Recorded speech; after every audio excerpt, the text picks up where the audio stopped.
My channel edutainment and मैं हूं स्मिता सिंह, आपके educator for code 55 human resource management and labour welfare, and we are talking about unit 4 organisational behaviour, and we are preparing for NTA UGC NET JRF 2022। So हम बात करेंगे organisational behaviour पर। Organisational behaviour से हमने काफी सारे topics किए हुए हैं प्रीवियस सेशंस में। अगर आपने वो सेशंस नहीं देखे हैं तो आप देख सकते हैं मेरे यूट्यूब चैनल पर। एंड आज हमारा जो टॉपिक होगा हम बात करेंगे उस पर। So let me come to the point. ये सारे जो स्लाइड्स में आपको दिख रहे हैं ये सब कुछ हमने किया हुआ है लास्ट सेशंस में। बिग फाइव मॉडल हमने बात की थी लास्ट सेशन में, the big five model, and how do the big five traits predict behaviour. Risk taking की भी बात की थी हमने लास्ट सेशन में। टाइप ए पर्सनालिटी की बात की थी हमने, प्रोएक्टिव पर्सनालिटी की बात की थी, वैल्यूज की बात की थी हमने। ठीक है, Hofstede's framework for assessing culture and GLOBE framework for assessing culture पे भी बात की थी हमने। राइट, सो आज हम बात करेंगे डेफिनेशन ऑफ पावर। पावर क्या है? पावर से भी क्वेश्चंस बन जाते हैं, पावर एंड अथॉरिटी पे क्वेश्चन बनते हैं, तो हम समझेंगे क्या है पावर। Let's study. ए देखेंगे डेफिनेशन की, पहले हम डेफिनेशन देखेंगे इसका पावर का। Right, so power refers to a capacity that has to influence the behaviour of B so that B acts in accordance with A's wishes. B देखेंगे, power may exist but not be used. It is therefore a capacity or potential. C, probably the most important aspect of power is that it is a function of dependency. D, the greater B's dependence on A, the greater A's power in the relationship. E, dependence in turn is based on alternatives that B perceive and the importance that B places on the alternatives that A controls. F, person can have power over you only if he or she controls something you desire. Right, so mainly हम क्या समझेंगे power से? Power कहाँ पे होता है? Power को हम एक जनरल लैंग्वेज में, जनरल भाषा में, जनरल एग्जाम्पल के थ्रू समझेंगे कि पावर तभी आपके अंदर पावर तभी देखा जाएगा जब कोई भी पर्सन आपके ऊपर डिपेंडेंट है और उस डिपेंडेंसी के ऊपर आप उस चीज पे कंट्रोल रखते हैं। राइट, तो दैट इज योर पावर। ठीक है, कोई पर्सन आपके ऊपर डिपेंडेंट है तो इसका मतलब आपके पास पावर है। आप उस चीज को कंट्रोल करते हैं कहीं ना कहीं, तभी आपके पास पावर है। कोई भी पर्सन किसी चीज के लिए डिजायर्ड है, ठीक है, और उस डिजायर्ड चीज के पे आपकी कमांड है, आपका कंट्रोल है, that is then you understand with this term that you have power.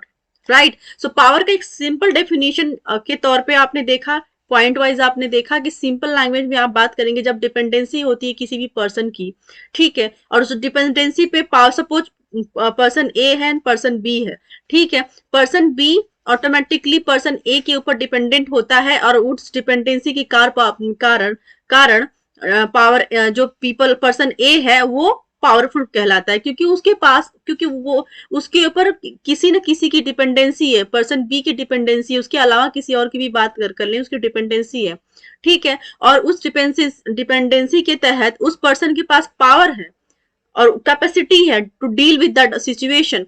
That is why that person is powerful, you can say. Power refers to a capacity that A has to influence the behavior of B.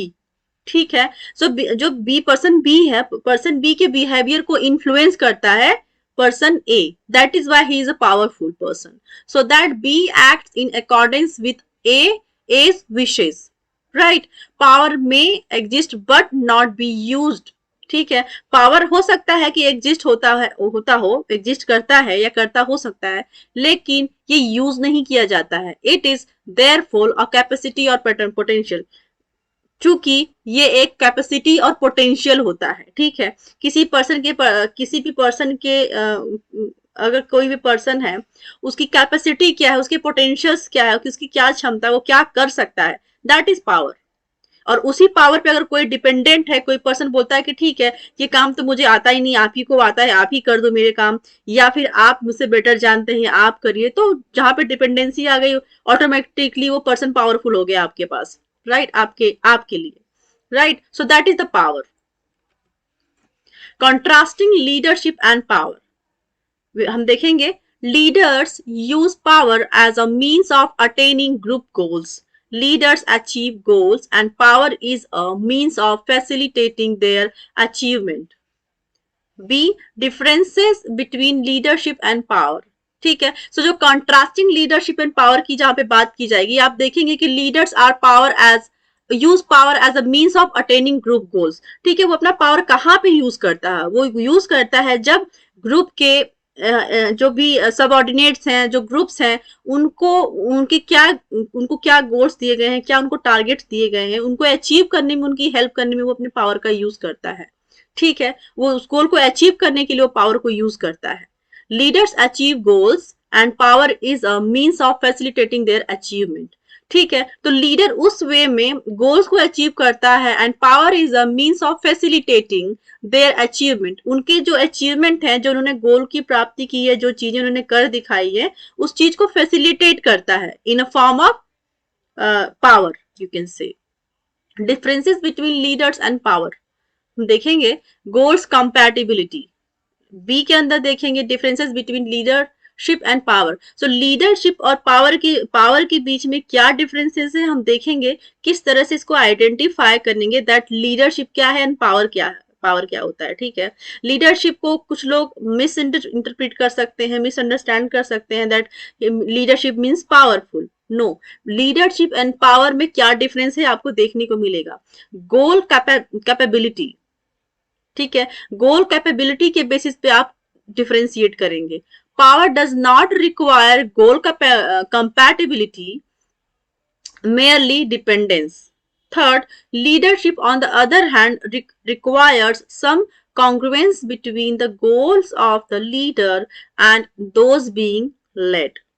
Right, so इस तरह से आपको देखने को मिला कि किस तरह से इनके में एक माइनर सा डिफरेंस है, राइट। सो पावर जो होता है वो फैसिलिटेट करता है अचीवमेंट को, राइट, और वहीं पे लीडरशिप क्या होती है, वो आपके लिए एक गाइड का काम करता है, आपके लिए वो हेल्पिंग हैंड होता है, that is the leadership, right.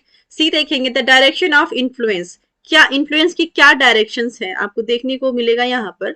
Leadership focuses on the downward influence on one's followers. Leadership research for the most part emphasizes style, ठीक है। सो डायरेक्शन ऑफ इन्फ्लुएंस में आप देखेंगे कि लीडरशिप किस तरह से फोकस करता है डाउनवर्ड इन्फ्लुएंस ऑन फॉलोवर्स, ठीक है। उनके अंदर जो काम करते हैं, जो उनके टीम मेंबर्स है, जो उनके सबऑर्डिनेट्स है, उनको वो इन्फ्लुएंस करता है, जो लीडर होता है, जो लीडरशिप की क्वालिटी होती है, right. Leadership research for the most part emphasizes style. Power does not minimize the importance of lateral and upward influence patterns. So power का मतलब ये नहीं होता है कि वो कम कर देता है महत्व को of lateral and upward influence को। जो अपवर्ड जाता है मतलब जो सबऑर्डिनेट टू मैनेजर्स जाते हैं, जो सबऑर्डिनेट अपने मैनेजर के लिए लाइक उनके लिए मैनेजर्स उनके आइडियल होते हैं, वो मैनेजर्स के लिए काम करते हैं, मैनेजर्स अपने सीनियर मैनेजर के लिए काम कर रहा है, सीनियर मैनेजर टॉप मैनेजमेंट के लिए काम कर रहा है। तो इस तरह से जो होता है ना कि डाउनवर्ड एंड यू कैन से अपवर्ड रिलेशनशिप होता है। क्या इन्फ्लुएंस लेवल होता है, अपवर्ड रिलेशनशिप होता है या फिर लैटरल होता है, ठीक है। सो आप देख सकते हैं कि लैटरल भी हो सकता है, अपवर्ड भी हो सकता है। सो पावर का मतलब ये नहीं होता है कि वो इंपॉर्टेंस को कम कर दे of lateral and upward influence pattern को। फोर्थ देखेंगे the research on power has tended to encompasses a broader areas and focus on tactics for gaining compliance. The research on power has tended to encompasses a broader area and focus on tactics for gaining compliance. Right? So basis of power हम देखेंगे यहाँ पर formal power, ठीक है। सो formal power के अंदर देखेंगे coercive power क्या होता है। तो हम देखेंगे उसके अंदर the coercive power base is being dependent on fear. Coercive का मतलब होता है कि कहीं ना कहीं आप एकदम किसी चीज से डरे हुए हुए हैं, ठीक है, डरे हैं, उस पर आप डिपेंडेंट है कि अरे ये चीज तो मुझे आती नहीं है, उस पर आप डिपेंडेंसी पाल लिए हैं अपनी, ठीक है। तो that is the coercive power base is being dependent on fear. मतलब आप सपोज आप अपनी ही बात कर लें, एज एन इंडिविजुअल अगर आप बात करते हैं, आपको कोई काम करने से डर लगता है कि आपके अंदर पोटेंशियल है लेकिन आप करना ही नहीं चाहते हैं, क्योंकि आप उस चीज से डरे हुए हैं, आप मेंटली उस चीज से डर चुके हैं कि ये काम तो बड़ा हार्ड है, ये काम बहुत टाइम टेकिंग है, कैसे करेंगे, चलो लीव इट। तो आपकी जो डिपेंडेंसी है उस फियर पे ना वो बन चुकी है। That is why this is the coercive in nature. B देखेंगे, it rests on the application or the threat of application of physical sanctions such as the infliction of pain, the generation of frustration through restriction of movement, or the controlling by force of basic physiological or safety needs। ठीक है, it's rates on the application, मतलब ये किस पे rest करता है, किस पे निर्भर करता है, ये एप्लीकेशन पे, किस तरह से इसका एप्लीकेशन होता है, किस तरह से आप उस चीज को अप्लाई करते हैं, और the threat of application of physical sanction such as the infliction of pain, the generation of frustration through restriction of movement.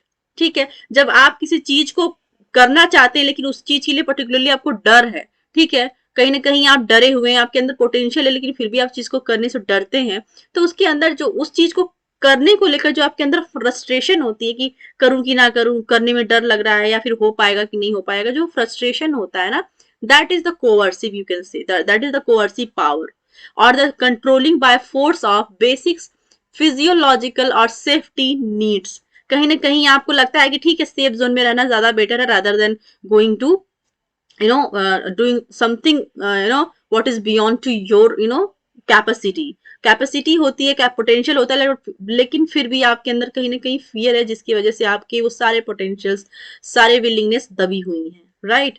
So see देखेंगे, at the organisational level A has coercive power over B if A can dismiss, suspend or demote B, assuming that B values his or her job। तो at the organization level की जब आप बात करेंगे, A has coercive power over B, जो A है उसके पास कोअर्सिव पावर है ओवर बी, बी के ऊपर उसका कोअर्सिव पावर है। A can dismiss, if A can dismiss, suspend और demote B, assuming that B values his और हर जॉब। ठीक है, सो जैसे ही वो डिसमिस करता है, जो जो जो, जो आप पावर ए की जो बात कर रहे हैं आप, क्योंकि पावर ए जो है वो कोअर्सिव पावर रखता है बी के ऊपर, जैसे ही ए डिसमिस करता है, सस्पेंड करता है और डिमोट करता है over B, assuming that B values his और हर जॉब, राइट। डी देखेंगे, सिमिलरली इफ ए कैन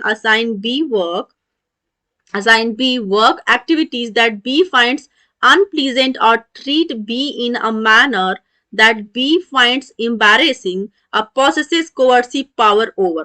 ठीक है, सो सपोज आप एक सिंपल अगर आपको नहीं समझ में आया होगा तो आप इस लाइन से इजीली समझ पाएंगे कि जैसे ही एक कोई भी काम बी को सौंपता है और उस बी को लगता है कि ये जो काम है वो लाइक ए को लगता है कि जो बी को काम दिया गया है वो बी को अनप्लीजेंट लगता है, ठीक है, उसको लगता है कि कहीं ना कहीं ये ठीक नहीं लग रहा है उसको, या फिर उससे डरा हुआ है, अनप्लीजेंट है, ठीक है।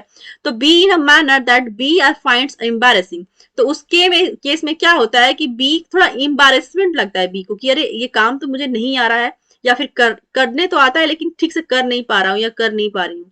ए possesses coercive पावर ओवर, ठीक है, तो वैसे ही जो ए है वो उसके ऊपर हावी हो जाता है, ठीक है, उसके ऊपर अपना दबदबा बना लेता है, उसके ऊपर एक डर पैदा कर देता है कि अच्छा क्यों नहीं आता है आपको काम करने, क्यों नहीं कर सकते हो, क्या प्रॉब्लम है। तो एक होता है ना कि एक चीजें होती है कि आपको गाइडेंस दी जाए, आपकी पोटेंशियल को सराहना दी जाए, आपकी पोटेंशियल को बढ़ाया जाए, उनको इंकरेज किया जाए, अगर कम भी आपको नॉलेज है तो फिर भी आपको एक प्रॉपर वे में आपको समझा के, आपको गाइड करके उस चीज को आपको अच्छे से कराया जा सकता है। लेकिन यहाँ पे जो कोअर्सिव पावर होता है ना, जो coercive power in form of A, you can see, जब कोअर्सिव पावर के थ्रू जब पर्सन ए ने, मतलब कोअर्सिव पर्सन ए ने कोई भी काम बी को असाइन किया, that finds B that B finds unpleasant, मतलब वहां पर जब बी को लगता है कि ये जो काम मुझे सौंपा गया है वो थोड़ा अनप्लीजेंट सा लग रहा है, मुझे ठीक नहीं लग रहा है, या फिर मुझे इसको करने में डर लग रहा है, और ये बात जैसे ही ए को लगता है कि अच्छा ये जो बी को मैंने काम असाइन किया है इसको ये ठीक नहीं लग रहा है या फिर इससे डर रहा है,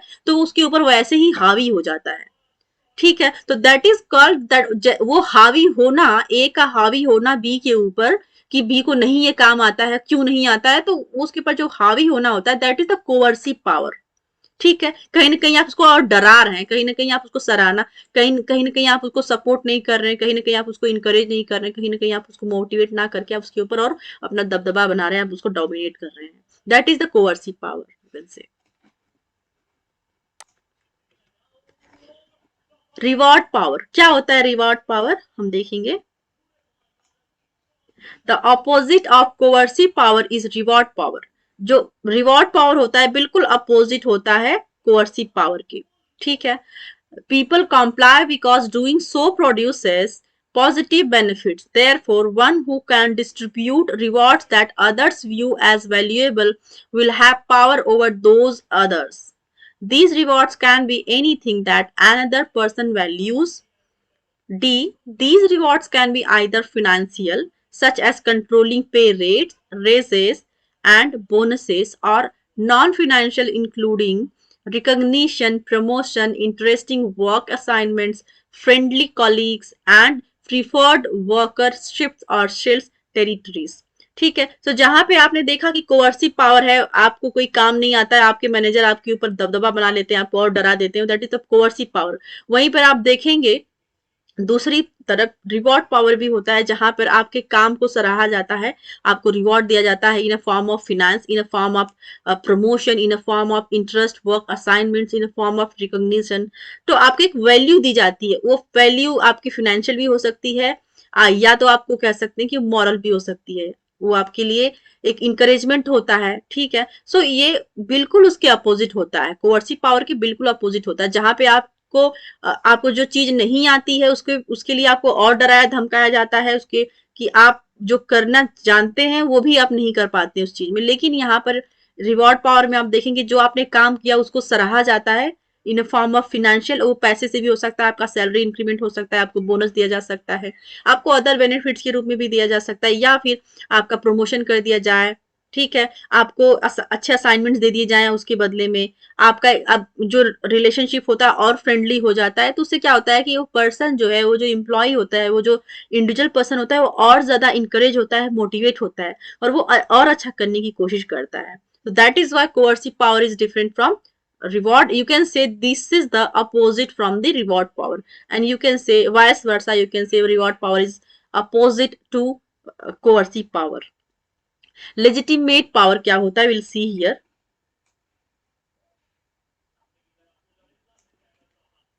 In formal groups and organizations, the most frequent access to power is one's structural position. It represents the power a person receives as a result of his/her position in the formal hierarchy. C. Positions of authority include coercive and reward powers. D. Legitimate power, however, is broader than the power to coerce and reward. I. It includes acceptance of the authority of a position by member of an organization. So क्या होता है legitimate power, हम देखेंगे यहाँ पर in formal group and organisations. जब आप एक फॉर्मल ग्रुप या फिर ऑर्गेनाइजेशन की बात करते हैं, the most frequent access to power is one's structural position. So legitimate power क्या होता है, वो एक स्ट्रक्चरल पोजीशन होती है। ठीक है, एक स्ट्रक्चर वे में एक पोजीशनिंग दिया जाता है कि ठीक है, सीईओ हैं, उनके नीचे सीओओ हैं, उनके अंदर उनके मैनेजर्स हैं, ठीक है, हेड ऑफ डिपार्टमेंट्स हैं, हेड ऑफ डिपार्टमेंट्स के बाद मैनेजर्स हैं। तो एक सीक्वेंस, एक फॉर्मल स्ट्रक्चर में, एक हिरार्की में पोजीशंस होती हैं, that is a legitimate power. हर एक लेवल पे आपको पावर देखने को मिलेगा। ठीक है, ठीक है, पावर ए के पास पावर, पावर जो पावर ए है, यू कैन से उसके अंदर जो काम करने वाले हैं, फिर उसके अंदर काम करने वाले, तो इस तरह से पावर बटा हुआ है हर एक लेवल पे। that is the hierarchy, that is the structural position, that is why it is called is legitimate power. And legitimate power is in the form of group or organizations. It represents the power a person receives as a result of his or position in the formal hierarchy. एक hierarchy में होता है और hierarchy के basis पर उनको एक power दे दिया जाता है, ठीक है, कि आपको सपोज एक मैनेजर है, उसके अंदर सबऑर्डिनेट्स दे दिए गए, उनके पास एक टीम दे दी गई, 5 बंदों की 10 बंदों की टीम दे दी गई, तो वो भी तो एक पावर है, क्योंकि उनको एक पावर दिया गया है कि आप इन 5 बंदों की टीम को हैंडल करेंगे, उनसे काम करवाएंगे, दैट इज द पावर।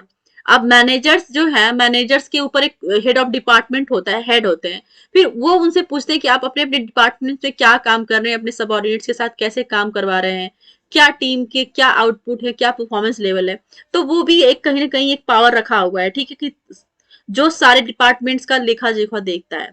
फिर जो हेड ऑफ डिपार्टमेंट के बाद आप पहुंच गए, सपोज सीईओ के पास पहुंच गए, तो वो फिर पूछते हैं कि ठीक है, आप ऑर्गेनाइजेशन के अंदर डिपार्टमेंट से क्या फीडबैक ले रहे हैं, क्या काम चल रहा है, कैसे चल रहा है, तो दैट इज द पावर। तो पावर हर एक हिरार्की लेवल पे, हर एक पोजिशन पर पावर है, that is the power, that is the you can say that is the legitimate power.